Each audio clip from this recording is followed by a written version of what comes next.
ছাপ্পা ভোটে জিতেছে তৃণমূল। লোকসভা নির্বাচনের ফল প্রকাশের পর সংবাদমাধ্যমের সামনে প্রথমবার মুখ খুলে এমনই দাবি করলেন বিরোধী দলনেতা শুভেন্দু অধিকারী। শনিবার নন্দীগ্রামে রাজনৈতিক সংঘর্ষে নিহত বিজেপি কর্মী রথিবালা আডির পরিবারের সঙ্গে দেখা করতে গিয়ে একথা বলেন শুভেন্দুবাবু। শুভেন্দুবাবু বলেন, ভোট পরবর্তী হিংসা তৃণমূলের একটা রোগ। আমরা 2,35,00,000 ভোট পেয়েছি, ওরা পেয়েছে 2,75,00,000। 40 লাখের ফারাক। তার মধ্যে 40 লক্ষই ছাপ্পা ভোট। শুধু 10 লক্ষ ছাপ্পা মেরেছে ডায়মন্ড হারবারে। কেশপুরে 1,30,000 ভোটে। আমরা যা পেয়েছি গণদেবতা, জনতা জনার্দনের আশীর্বাদ।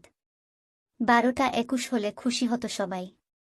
আমরাও আশা করেছিলাম, আমিও বলেছিলাম আমাদের 21টা অন্তত হবে, কিন্তু ভোট আমরা প্রচুর পেয়েছি।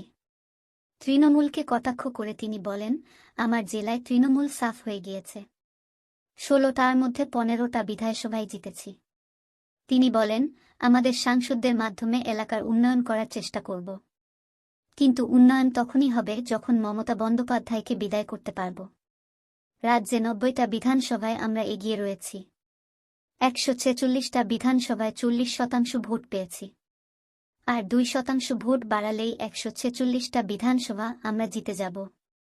90টা বিধানসভা ধরে রেখে আরও 58টা বিধানসভায় মানুষের আস্থা অর্জন করে আমাদের এগোতে হবে।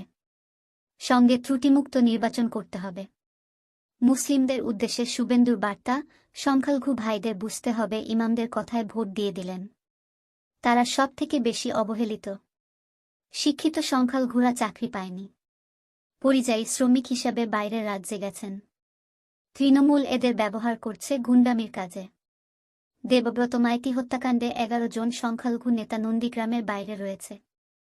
তাদের খোঁজও নেয় না মমতা ব্যানার্জি বা তার ভাইপো।